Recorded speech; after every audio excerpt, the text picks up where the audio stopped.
Hello, I'm Jason Stephenson and welcome to your Tiny Daily Kick.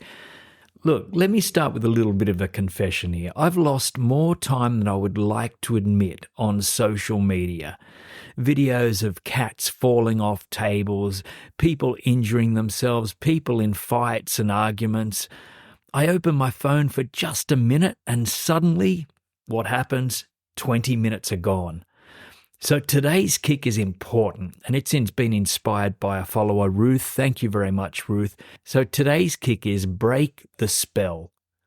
Social media is designed to pull us in, to suck us in. Every swipe, every new post, every flashing or dinging notification, it's actually all built on psychology. Maybe the next one will be interesting loop. It's the same mechanism that keeps gamblers at the poker machines, and this has been scientifically proven.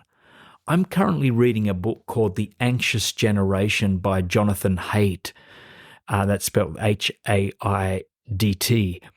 And sadly, they now have statistics to prove that during the years of 2010 to 2015, this is when the smartphones were beginning to come into full swing, the young people growing up with these, especially those in their teens, suffered more anxiety, depression, and addiction than ever before.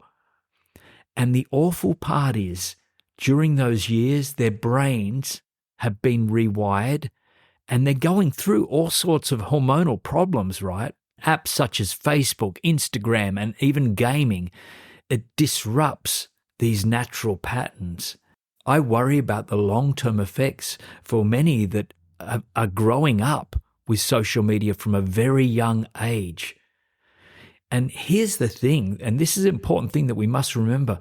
It's not that we're weak. It's that the system is strong. Social media giants pay scientists and designers to capture our attention. So if you feel hooked, you're not failing. You're actually human. I remember when I was going to get a meditation app built, and the developers were talking about this thing called gamification. Literally, what we can do to keep people coming back. And this felt very odd for me in some ways. Sure, it's great to have people meditating, but the whole idea of luring people back in through the system, through a psychological aspect, this didn't feel in alignment with me, and it still doesn't to this day. If you think of Pavlov's famous dog experiment, the bell would ring, the dog would begin to salivate, and even if no food appeared, and social media works the same way on us. A little red notification dot, a vibration or a swipe sound, that becomes our bell. And here's the kicker. Every time we check, our brains give us this little small hit of dopamine, that feel-good chemical that keeps us coming back for more. That's why it feels automatic, because it is. It's conditioning, and it's not weakness.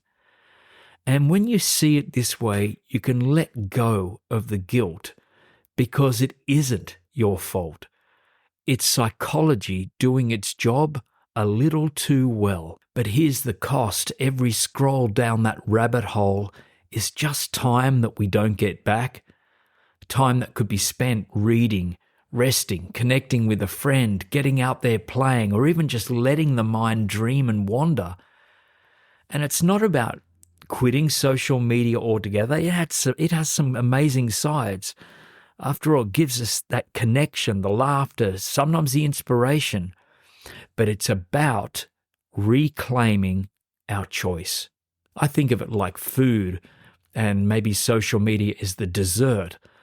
A little slice of that cake can be joyful, but a diet of nothing but cake, right? That leaves you heavy and tired, foggy, and hungry, starving for something real to eat. So the trick is, it's not to beat yourself up. And I think Ruth said so wisely in her post, she said, because guilt just adds another layer of negativity. Instead, the trick is to just gently step back, put yourself in charge again and say, I choose this, not the algorithm. Here's a simple practice, And I've only just started this, and so far this is working.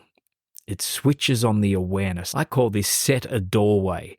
Now, a doorway is a simple boundary you place before you enter social media. It's one small action that asks, do I really want this right now? So, for example, before opening up an app, take 3 breaths and ask yourself, what am I hoping to get from this scroll? Maybe it's connection, maybe it's escape. But if you decide that you truly want to go in, then go in.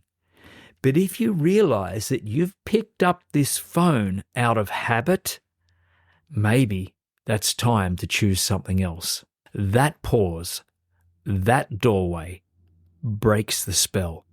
It stops the unconscious swipe and replaces it with a conscious choice. You might even include in that doorway, just before you go and even pick it up, while you're thinking about things, just have 1 glass of water.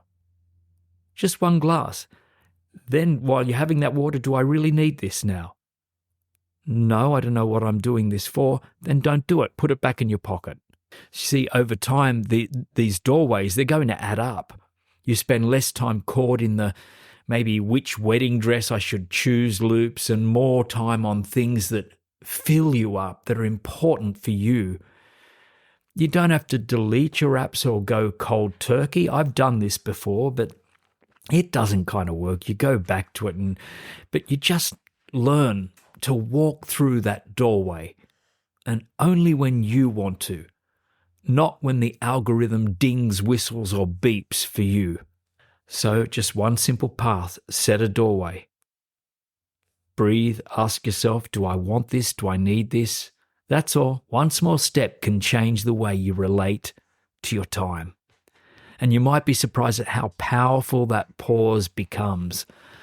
Over time, it gives you back hours to use on things that really matter for you. If you have a suggestion to put forward for Tiny Daily Kick, please reach out to me at support@awakenwithjason.com, and I'd love to see your suggestions, and maybe I can include one of yours in my next podcast. If you've been enjoying these Tiny Daily Kicks, don't forget to follow and share the podcast so others can join us too. Until next time, I'm Jason Stephenson. Imagine boldly, then go out and live it.